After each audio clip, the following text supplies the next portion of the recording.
자, 인사하십시다. 안녕하십니까. 안녕하십니까.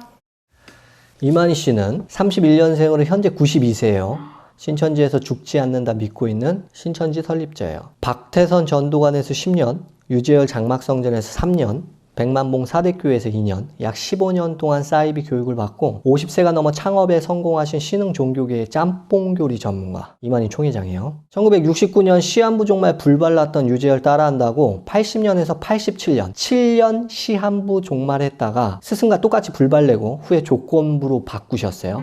14만 4천 모으면 끝난다. 증산도에 영향을 받은 통일교 신자들이 신천지에 유입되면서 통일교의 접신 사상도 추가돼서 서양 기독교와 동양 샤머니즘의 합작품인 신인합일, 즉 접신 영생이 탄생하게 되었고 여러 교주들의 비우풀이 짝풀이 교리를 계승받아 총회장이 계시받은 것으로 포장해서 지금까지 유통되고 있어요. 신천지 39년 동안 거짓말과 교리 변개로 20만 명 이 짝 저 짝을 유지하고 있는 신천지예요. 교리 요약할게요. 영은 육을 들어 쓰고 성경의 모든 비밀은 비유로 인봉되어 있다. 성경은 인간이 풀 수 없고 때가 이르면 진리의 영이 열어준다. 비밀이 너희에게는 허락되었으나 저희에게는 허락되지 않았다. 말세의 재림주가 구름 타고 와서 불, 말씀 심판한다. 세례 요한은 성령으로 시작했다가 육체로 맞춰 개죽음 당한 선지자다. 실패한 세례 요한은 유재열을 가리키고 이후에 재림주인 이만희가 왔다. 모사를 사용한 의로운 거짓말은 지혜다. 부활은 죽은 영혼이 다른 사람의 육신에 재림하는 것이다. 삼위일체를 한자로 풀어요. 삼위, 세 자리, 성부, 성자, 성령이 일체, 한 몸, 이만희의 몸에 들어오는 것. 이게 진짜 삼위일체의 비밀이다.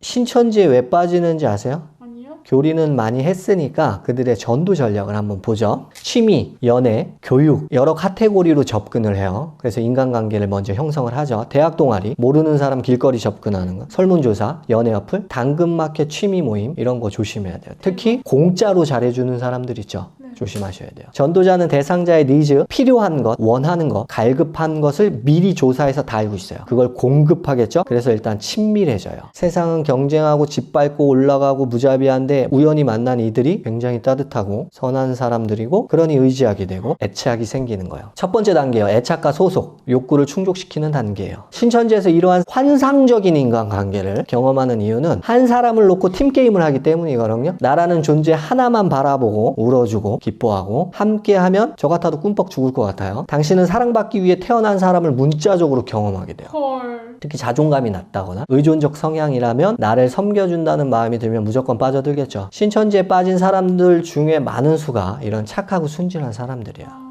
이런 일련의 과정들은 사실 하나님의 놀라운 인도라고 생각을 하지만 그것이 아닌 인간의 노력으로 설계된 일종의 세트장이라는 사실을 그들은 눈치를 못 채요. 전도 대상자의 신앙 이력, 세상 이력, 가족 정보, 좋아하는 것, 싫어하는 것 등을 조합해서 맞춤 사기를 시전하고 있는 거예요. 나를 1, 2, 3등급으로 낙인을 찍어 평가하고 있다는 사실조차 몰라요. 군중심리 단계예요. 다수가 동조해서 못 빠져나가도록 개인의 인식을 왜곡하는 단계예요. 라포 형성이 끝나게 되면 이제 본론으로 들어가요. 선과 악을 구분시키는 교리를 주입해요. 성경 공부하자. 내가 아는 선교사님이 있다. 기독교인인데 기독교 반감을 만일 가지고 있다면 여기서 이제 90% 넘어갔다고 보시면 돼요. 왜요? 아까 말했잖아요. 선과 악을 규정시키는데 악을 기독교로 정의하기 때문에 악우가 딱 맞는 거예요.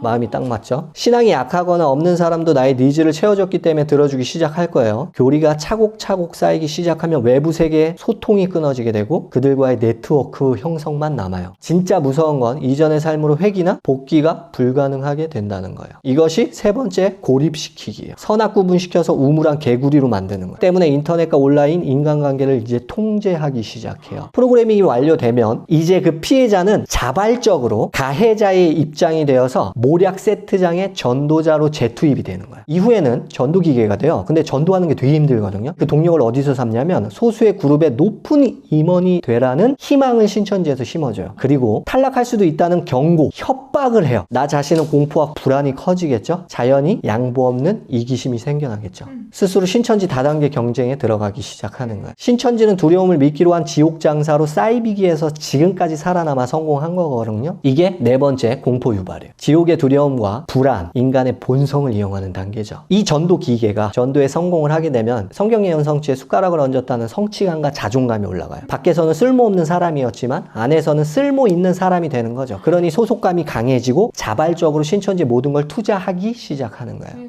이건 마치 일제 치하 시대에서 정의로운 독립투사가 되어 조선의 독립을 위해 자신의 삶을 바치는 것과 같아요. 그래서 일본 놈 조금 때리거나 일본 놈한테 거짓말 조금 하는 것도 그건 불이한 게 아니잖아요.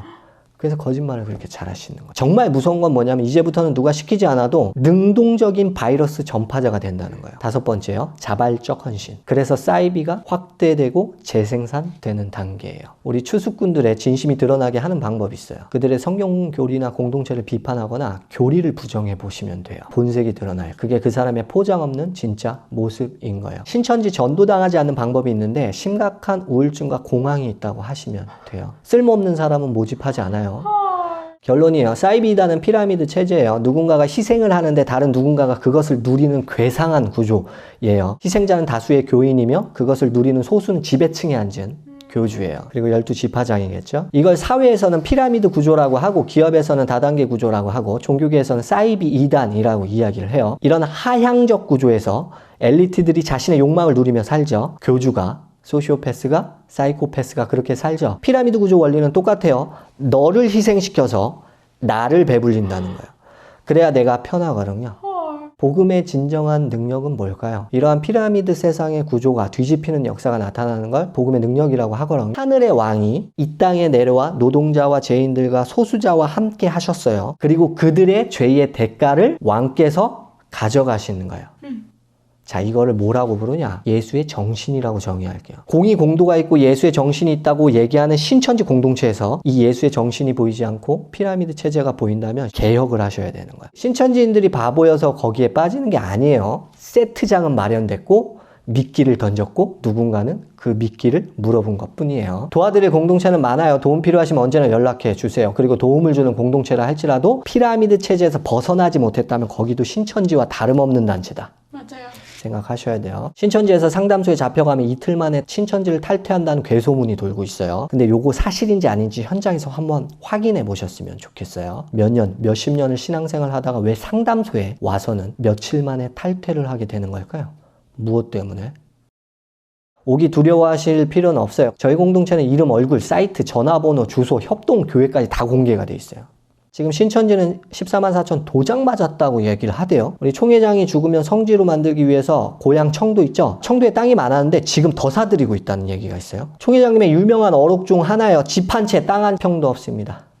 김기동도 똑같은 얘기를 했었죠. 56억 신천지 돈을 횡령하셔갖고 자신과 김남희의 이름으로 신혼집을 장만하시지를 않나? 과천에 이만희 명의의 45억 땅이 발견됐어요. 이만희 자동차는 벤츠에다가 수입차가 질비해요. 건축 헌금 걷어다가 차명계좌로 돈을 분산 투자하셔서 2천억 넘게 저수지를 파놓으셨어요. 공의공도의 신천지, 그리고 그 신천지가 비판했던 기성교회의 더러운 행위들이 있거든요. 그걸 신천지가 새가 불어나니까 그대로 따라하고 계셔요. 바울의 말을 읽고 마칠게요. 그러므로 사단의 일꾼도 자기를 의의 일꾼으로 가장하는 것이 또한 큰일이 아니라 저희의 결국은 그 행위대로 될 것이다.